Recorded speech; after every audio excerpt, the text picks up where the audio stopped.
Welcome to south Indian cooking. இன்றைக்கி நம்ம பார்க்க போகிறது ஒரு ஹெல்த்தியான லஞ்சு காம்போ ரெசிபி தான் பார்க்க போகிறோம். எப்போவுமே கீரை மசியல் நம்ம பருப்பு சேர்த்து செய்வோம். கொஞ்சம் டிஃப்ரெண்ட்டாக நான் பச்சை பயிறு சேர்த்து செஞ்சுருக்கேன். இது ரொம்ப சூப்பராக இருக்கும். இது கூடவே நல்ல டேஸ்டியான வாழைப்பூ புட்டு எப்படி செய்யுதுன்னு பார்க்க போகிறோம். 200 கிராம் பச்சை பயிறு எடுத்து 6 மணி நேரமாக ஊற வச்சு எடுத்து வச்சுருக்கேன் பாருங்கள். இப்போ இதை அப்படியே நம்ம குக்கரில் சேர்த்துடலாம். இப்போ இது முழுகிற அளவுக்கு மட்டும் தண்ணி சேர்த்துங்க, நிறைய தண்ணி சேர்க்காதீங்க. இப்போ இந்த அளவுக்கு சேர்த்தது இதில் ஒரு 10 பல் பூண்டு சேர்த்துடலாம். இப்போ இது கூடவே ஒரு 1/4 ஸ்பூனோட கொஞ்சம் கம்மியாக மஞ்சள் தூள். இப்போ காரத்துக்கு ஒரு 4 பச்சை மிளகாய் சேர்த்துக்கிறேன். இது நல்ல காரமான பச்சை மிளகாய், அதனால் நான் 4 சேர்த்துக்கிறேன். இப்போ 6லேருந்து 7 சின்ன வெங்காயம் எடுத்து இந்த மாதிரி மெலிசாக நான் கட் பண்ணிவிட்டு சேர்த்துக்கிறேன். நீங்கள் அப்படியே சேர்க்கறது இருந்தாலும் சேர்த்துங்க. இப்போ இது கூடவே ஒரு 1/4 ஸ்பூன் சீரகம், இப்போ 1/2 ஸ்பூன் குக்கிங் ஆயில் சேர்த்துட்றேன். இப்போ மீடியம் சைஸில் 2 தக்காளி இந்த மாதிரி ரஃப்பாக கட் பண்ணிவிட்டு சேர்த்துங்க. இப்போ குக்கர் மூடி போட்டு 3லேருந்து 4 விசில் மட்டும் விட்டு எடுத்துக்கலாம். அதிக விசில் விடாதீங்க, இதுவே கரெக்டாக இருக்கும். நான் ஒரு பெரிய வாழைப்பூவாக எடுத்து இந்த மாதிரி க்ளீன் பண்ணி எடுத்து வச்சுருக்கேன். உள்ளே இருக்கிற தண்டு எல்லாமே நீக்கிட்டு எடுத்து வச்சுருக்கேன். இப்போ இதை நம்ம கட் பண்ணி எடுத்துக்கலாம். இப்போ எந்த அளவுக்கு நல்ல பொடியாக கட் பண்ண முடியுமோ அந்த அளவுக்கு கட் பண்ணி எடுத்துங்க. இப்போ இந்த மாதிரி கட் பண்ண உடனே நம்ம மோர் தண்ணியில் சேர்த்தணும், அப்போ தான் கலர் மாறாது. இப்போ தண்ணியில் நான் ஒரு 3 ஸ்பூன் தயிர் சேர்த்து நல்லா மிக்ஸ் பண்ணி வச்சுருக்கேன். இப்போ இதில் நம்ம கட் பண்ண வாழைப்பூ சேர்த்துடலாம். எல்லாமே இதில் சேர்த்துட்டு நான் தண்ணி வடிச்சிட்டு எடுத்து வச்சுருக்கேன். இப்போ இதில் நம்ம சால்ட்டு சேர்த்துடலாம். ஒரு பாதி அளவுக்கு மட்டும் சேர்த்துங்க, ஃபுல்லாக சேர்க்காதீங்க. இப்போ ஒரு 1/4 ஸ்பூன் மஞ்சள் தூள், ஒரு 1/4 ஸ்பூன் விட கம்மியாக தான் சில்லி பவுடர் சேர்த்துடலாம். இப்போ நம்ம சேர்த்த உப்பு காரம் எல்லாமே இந்த வாழைப்பூவோட நல்லா மிக்ஸ் ஆகட்டும். இப்போ இதை நம்ம இட்லி தட்டு இல்லைன்னா ஸ்டீமரில் தான் நம்ம ஸ்டீம் பண்ணி எடுக்க போகிறோம். ஒரு பெரிய வாழைப்பூவாக எடுத்தோம். இப்போ அதுக்கு நான் 6 டேபிள் ஸ்பூன் கடலைப்பருப்பு, அதில் பாதி அளவு அதாவது 3 டேபிள் ஸ்பூன் துவரம்பருப்பு சேர்த்துக்கலாம். எப்பயுமே கடலைப்பருப்பு எவ்வளோ எடுக்கிறீங்களோ அதில் பாதி அளவு மட்டும் துவரம்பருப்பு சேர்த்துங்க. இப்போ அதிலே ஒரு 2 காஞ்ச மிளகாய் சேர்த்துட்டு நான் ஒரு 1 மணி நேரம் ஊற வச்சுருக்கேன்.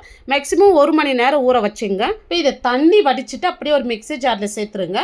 இப்போ இதில் ஒரு 1/2 ஸ்பூன் சோம்பு, ஒரு 6லேருந்து 7 பல் பூண்டு சேர்த்துருங்க. இப்போ இந்த பருப்புக்கு தேவையான அளவு மட்டும் உப்பு சேர்த்துடலாம். இப்போ இதில் தண்ணி சேர்க்காத கொரகொரப்பாக அரைச்சி எடுத்துங்க. பாருங்கள், இந்த மாதிரி தான் கொரகொரப்பாக அரைச்சிக்கணும், நைஸாக அரைச்சிடாதீங்க. பருப்பு அங்கங்கே தெரிகிற மாதிரி அரைச்சி எடுத்துங்க. இப்போ இதில் நம்ம உப்பு காரம் சேர்த்துட்டோம், அதனால் நம்ம அப்படியே இதை வேக வச்சு எடுத்துக்க போகிறோம். இப்போ இதை நான் ஸ்டீமரில் வேக வச்சு எடுத்துக்க போகிறேன். இப்போ நீங்கள் இதுக்கு பதில் இட்லி தட்டில் கூட வேக வச்சு எடுத்துங்க. இப்போ இது கூடவே நான் வாழைப்பூவும் நான் ஸ்டீம் பண்ணி எடுத்துக்க போகிறேன். இப்போ ஒரு 10லேருந்து 12 நிமிஷம் இதை நல்லா வேகட்டும். இருக்கிற ஒரு கட்டு எடுத்து நல்லா வாஷ் பண்ணிவிட்டு இந்த மாதிரி பொடியாக கட் பண்ணி வச்சுருக்கேன் பாருங்கள். இந்த மாதிரி கட் பண்ணி எடுத்துங்க. இப்போ குக்கர் ஓப்பன் பண்ணிவிட்டு தண்ணி வடிச்சிட்டு இந்த மாதிரி மேஷர் வச்சு மசிச்சு விட்டுங்க. இப்போ தண்ணி எனக்கு கரெக்டாக இருக்குது, நான் அப்படியே மசிச்சு விட்டுக்கிறேன். இப்போ ரொம்ப நிறைய மசிச்சிடாதீங்க, குழஞ்ச மாதிரி ஆகிடும். லைட்டாக மசிச்சு விட்டுங்க. பாருங்கள், இந்த அளவுக்கு மசிச்சு விட்டுடும். இப்போ நம்ம ஸ்டவ் ஆன் பண்ணிவிட்டு கீரை சேர்த்துடலாம். இப்போ கீரை சேர்த்துட்டு ஒரு 2 நிமிஷம் கழித்து இந்த மாதிரி நல்லா மிக்ஸ் பண்ணி விட்டுங்க. கீரை நல்லா சுருண்டு வதங்கி வரும் பாருங்கள். இப்போ நம்ம பச்சை பயிர் கடை சொல்ல தண்ணி வடித்து வச்சுருந்தீங்கன்னா அந்த தண்ணி இந்த இடத்துல சேர்த்துங்க. எக்ஸ்ட்ரா தண்ணி எதுவுமே சேர்க்காதீங்க. இப்போ கீரை பாருங்கள் ஆல்மோஸ்ட் வெந்துடுச்சு. நம்ம எக்ஸ்ட்ரா தண்ணி எதுவுமே சேர்க்கல. இப்போ தாங்க நம்ம உப்பு சேர்க்கணும். ஃபஸ்ட்டே சேர்த்திங்கன்னா கீரை கலர் மாறிடும். இப்போ இதுக்கு தேவையான அளவு உப்பு சேர்த்துடலாம். இப்போ உப்பு சேர்த்துட்டு நல்லா கலந்து விட்டுங்க. இப்போ பாருங்கள், ரொம்ப தண்ணியாக இல்லாத ரொம்ப கட்டியாக இல்லாத கரெக்டாக இருக்குது. நம்ம பச்சை பயிர் சேர்த்ததுனால இது ஆற இன்னும் நல்லா திக்காக வரும்.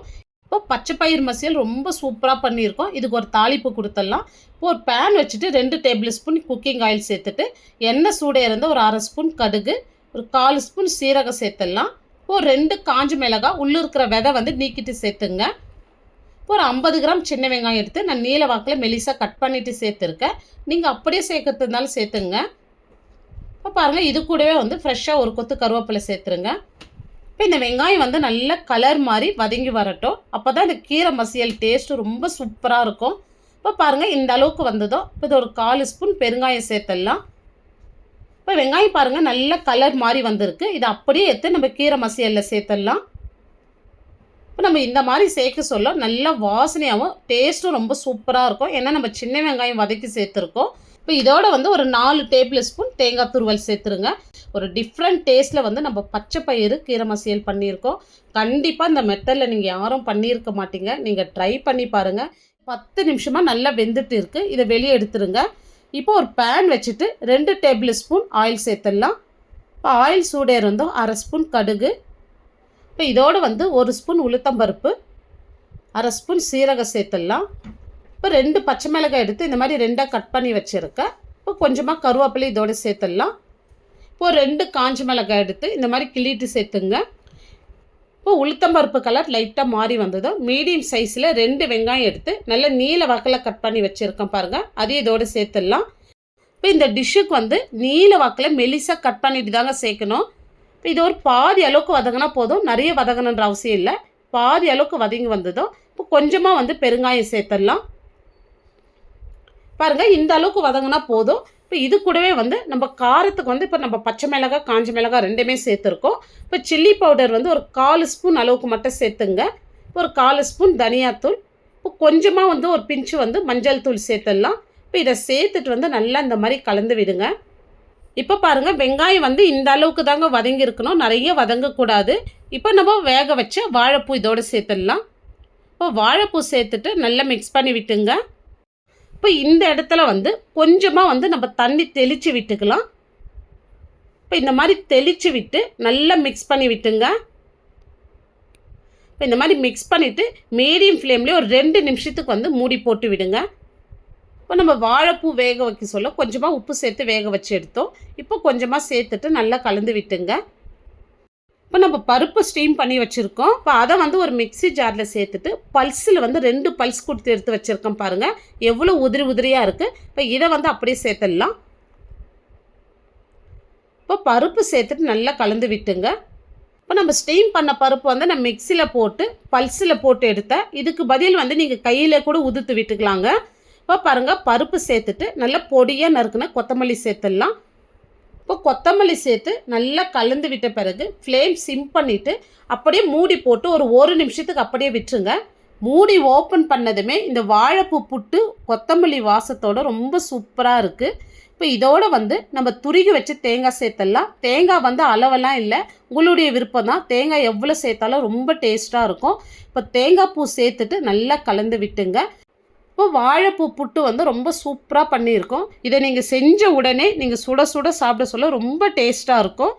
ஒரு டிஃப்ரெண்ட்டான டேஸ்ட்டில் வந்து பச்சை பயிறு சிறுகீரை மசியல், இது கூடவே வாழைப்பூ புட்டு செஞ்சுருக்கோம். இப்போ இந்த லஞ்சு காம்போ உங்களுக்கு பிடிச்சிருந்தால் கண்டிப்பாக நீங்கள் ட்ரை பண்ணி பாருங்கள். நீங்கள் செஞ்சு பார்த்துட்டு எப்படி வந்ததுன்னு உங்களுடைய ஃபீட்பேக்கை கமெண்ட்ஸில் சொல்லுங்கள். லைக் பண்ணுங்கள், ஷேர் பண்ணுங்கள். நம்ம சவுத் இந்தியன் குக்கிங் சேனலை ஃபஸ்ட் டைம் பார்க்குறீங்கன்னா சப்ஸ்கிரைப் பண்ணிவிட்டு அப்படியே ஆளுன்ற ஆப்ஷனையும் கிளிக் பண்ணிவிடுங்க. அப்போ தான் நான் போடுற வீடியோ உங்களுக்கு உடனுக்குடனே நோட்டிஃபிகேஷனாக வரும். தேங்க்ஸ் ஃபார் வாட்சிங்.